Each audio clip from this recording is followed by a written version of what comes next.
ከላይ በርዕሱ ለመግለጽ እንደተሞከረው በአማራ ፋኖ ህዝባዊ ድርጅት የሸዋ ጠቅላይ ግዛት እዝ 7 ክፍለ ጦር ካሁን በፊት በቀን 07/03/2017 ዓ.ም ህዝባዊ ድርጅቱን እንደማንቀበል መግለጫ አውጥተናል።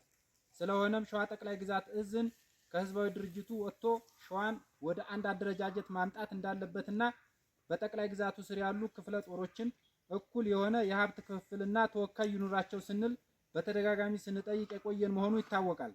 ስለሆነም ሸዋ ጠቅላይ ግዛት እዝ አሁንም በህዝባዊ ድርጅቱ እየተመራ በስሩ ያሉትን ክፍለ ጦሮች የኃይል አማራጭን በመጠቀም እያፈረሰ ይገኛል። ይህ ድርጊቱ ሳይበቃው የሸዋን አንድነት ማለትም ከአማራ ፋኖ በሸዋ ጋር በሐሳብ የበላይነት ተወያይቶ አንድነትን ያመጣል ብለን ስንጠብቅ ይባስ ብሎ አብረው የሚሰሩ ክፍለ ጦሮችን አብረው እንዳይሰሩ ልዩነት እንዲሰፋ በሚያደርገው ድርጊቱ እየቀጠለ ነው። ስለዚህ በእኛ በኩል 7 ክፍለ ጦር ህዝባዊ ድርጅቱን አንቀበልም ብለን መግለጫ ከሰጠን ቀን ጀምሮ ድጋፍ እየተደረገልን አይደለም። በአሁኑ ሰዓት የካቲት 18/06/2017 ዓመተ ምህረት እስከ መጋቢት 11/07/2017 ዓመተ ምህረት ለተከታታይ 23 ቀን ውጊያ ስናደርግም ምንም አይነት የፋይናንስ የተተኳሽና የወታደራዊ ድጋፍ አልተደረገልንም። ስለሆነም ከአማራ ፋኖ ህዝባዊ ድርጅት የሸዋ ጠቅላይ ግዛት እዝ በአቋም ከአደረጃጀቱ ወጥተናል። ይህንን መግለጫ ለመስጠት ያስገደዱን ዝርዝር ጉዳዮች፣ አንደኛ ሸዋ ጠቅላይ ግዛት እዝ ከህዝባዊ ድርጅቱ መውጣት ባለመቻሉ፣ ሁለተኛ ከህዝባዊ ድርጅቱ በአቋም በመግለጫ ከወጣን ጀምሮ በተደጋጋሚ ውጊያ ስናደርግ ምንም አይነት የወታደራዊ የፋይናንስና የሎጂስቲክ ድጋፍ ባለመደረጉ፣ ሶስተኛ የአማራ ፋኖ ህዝባዊ ድርጅት የሸዋ ጠቅላይ ግዛት እዝ እየተከተለ ያለው የትግል ርዕዮተ ዓለም ዘመኑን ያልዋጀና የአማራን ህዝብ የህልውና ትግል የማይመጥን በመሆኑ፣ አራተኛ የ7 ክፍለ ጦር ከፍተኛ አመራሮች የትግል ባለቤት የሆኑ አርበኞቻችን በትግሉ መስዋዕትነት ለከፈሉ የክፍለ ጦሩ አመራሮች ማለትም የክፍለ ጦሩ ዋና ዘመቻ መምሪያ ኃላፊ አርበኛ እንዳሻው ጎሽሜ እና የክፍለ ጦሩ ዋና አዛዥ አርበኛ ተስፋዬ ቦጌ በአውደ ውጊያ መስዋዕትነትን ከፍለው የሚዲያና የዶክመንተሪ ፊልም እንዲሰራላቸው ብንጠይቅም ሊፈጸም ባለመቻሉ፣ አምስተኛ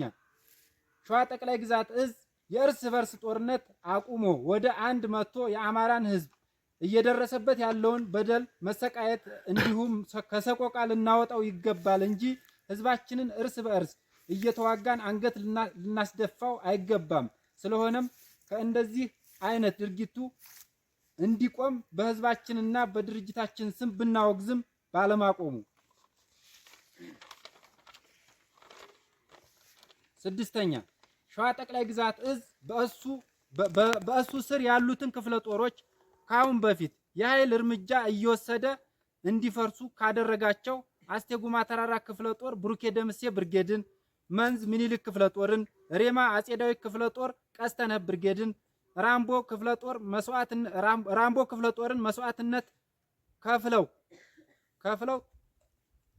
ያደራጁትን አመራሮችና ሰራዊቶች እንዲፈርስ ያደረገ ሲሆን ይህ ድርጊቱ ድመት ልጇን የምትበላ ይመስል 7 ክፍለ ጦር ላይም የሚያደርገው እንቅስቃሴ ትክክል ስላልሆነ ከእንደዚህ አይነት ድርጊቱ ባለማቆሙ የ7 ክፍለ ጦር አስቸኳይ ጥሪ፣ አንደኛ እስካሁን ክፍለ ጦሩ ስናስተዳድር የቆየነው በህዝባችን የውስጥ ድጋፍ ሲሆን ከተለያየ ድርጅትና ዲያስፖራ የተገኘ ድጋፍ በአማራ ፋኖ ህዝባዊ ድርጅት ታፍኖ ስለተያዘ በሀገርም ውስጥ ሆነ በውጭ የምትኖሩ የትግሉ ባለቤት እና ደጋፊዎች ለክፍለ ጦራችን የበኩላችሁን ድጋፍ እንድታደርጉልን ስንል ጥሪያችንን እናስተላልፋለን። ሁለተኛ በአማራ አጽመ ርስቶች የምትገኙ የፋኖ አደረጃጀት በሙሉ 7 ክፍለ ጦር ያለበትን ችግር ተገንዝባችሁ በፋይናንስና በቁሳቁስ ከጎናችን ሆናችሁ እንድታግዙን ስንል በአክብሮታዊ ጥሪያችንን እናስተላልፋለን።